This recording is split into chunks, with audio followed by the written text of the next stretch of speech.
Alors, je suis réalisateur marocain, j'habite à Los Angeles et j'ai réalisé le film Nightwalk, qui est une histoire d'amour entre l'Orient et l'Occident.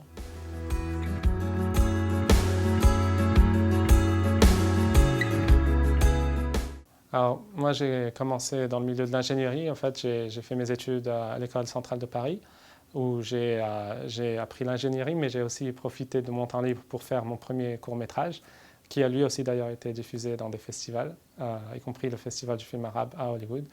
Et ensuite, j'ai été à l'université de Berkeley en Californie, où j'ai fait mon master. Et là aussi, j'ai fait d'autres éléments, comme un documentaire sur les leaders arabes qui ont du succès en Californie, qui a été diffusé sur la chaîne PBS aux États-Unis. Et ensuite, j'ai déménagé à Los Angeles, où j'ai vraiment essayé de me concentrer. C'est-à-dire, j'ai laissé de côté mon parcours ingénierie pour me concentrer exclusivement sur le milieu du cinéma. Et c'est là où j'ai commencé le travail sur Nightwalk.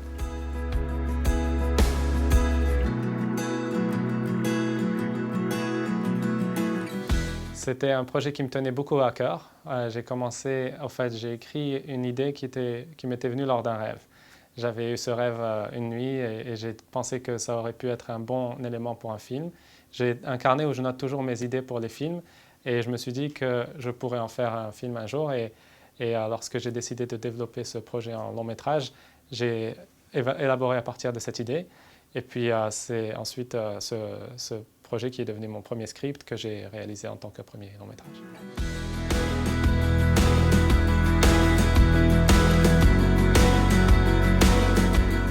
Alors en ce qui concerne le choix des acteurs, pour des acteurs américains, j'ai choisi des gens qui étaient passionnés pour le projet. Les gens comme Patrick Kilpatrick ou Mickey Rourke sont vraiment sélectifs sur ce qu'ils choisissent. Donc j'ai dû les convaincre avec la force du script et avec la force au fait, de ma passion pour ce projet. Et en ce qui concerne les acteurs marocains, j'ai essayé de m'entourer avec ceux qui étaient vraiment les plus expérimentés du milieu marocain et ceux qui ont aussi su montrer une capacité de travailler avec des étrangers et des personnes des États-Unis.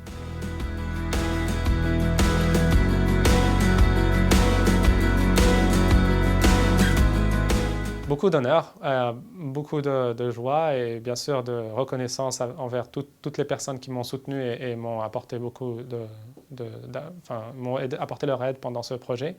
Quand j'ai commencé ce projet, je n'avais pas en tête que nous allions être les premiers. D'ailleurs, je m'en suis rendu compte que lorsqu'on a fini. Mais je voulais que ce soit quelque chose qui aille le plus loin possible.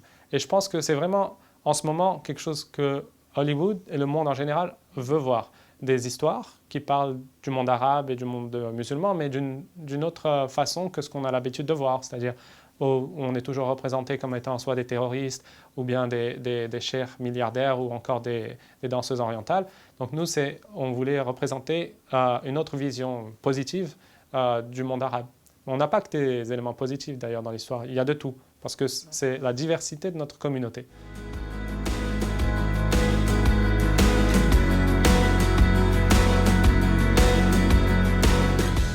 Pour avoir justement des compagnies comme Lionsgate qui s'intéressent à nous, il a fallu vraiment que nous soyons différents des autres. Et lorsque on a commencé le processus de vente du film, c'était difficile parce que bien sûr, on a de grands acteurs, mais il y a beaucoup de films et il y a beaucoup de films avec des grands acteurs. Mais qu'est-ce qui faisait notre différence? C'était, je pense, ce côté international du film. Qu'il y avait des gens qui étaient du Maroc, mais aussi des États-Unis, qu'on avait le rappeur français Lafouine qui est très connu dans le monde francophone, on avait Alston et Frederick James Koch qui sont très connus dans le monde asiatique. Tout cela, et puis aussi la qualité du film qu'ils ont bien sûr apprécié.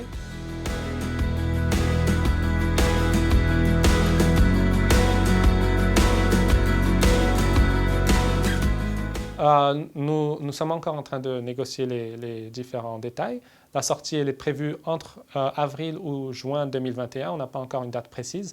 Et aussi, à cause de l'épidémie de coronavirus, c'est encore un peu difficile de prévoir. Mais ils ont prévu de faire tout, c'est-à-dire y compris les salles, mais aussi les sorties plateformes, c'est-à-dire VOD, et aussi, bien sûr, tout ce qui est hard disk, DVD, Blu-ray et la télé aussi.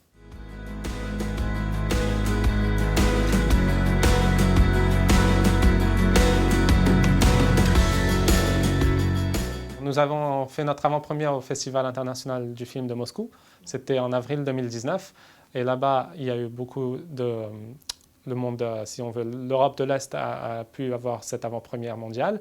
Nous avons aussi ensuite été projetés au Festival du film de Prague, où on a gagné 2 prix, le prix du meilleur scénario, qui me revenait à moi, et le prix du meilleur acteur secondaire pour Mickey Rourke.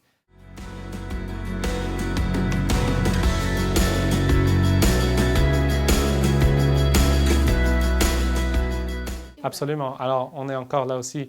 Avec Lionsgate, il y a quand même des conditions de sortie pour les autres pays. C'est-à-dire, Lionsgate impose que nous soyons, qu'ils soient les premiers à diffuser le film.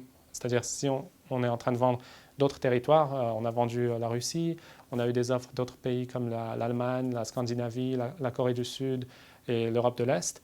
Pour le Maroc et le monde francophone, on est encore en train de finaliser ces détails, mais j'y tiens absolument. Ce sera absolument dans les salles marocaines, Inch'Allah.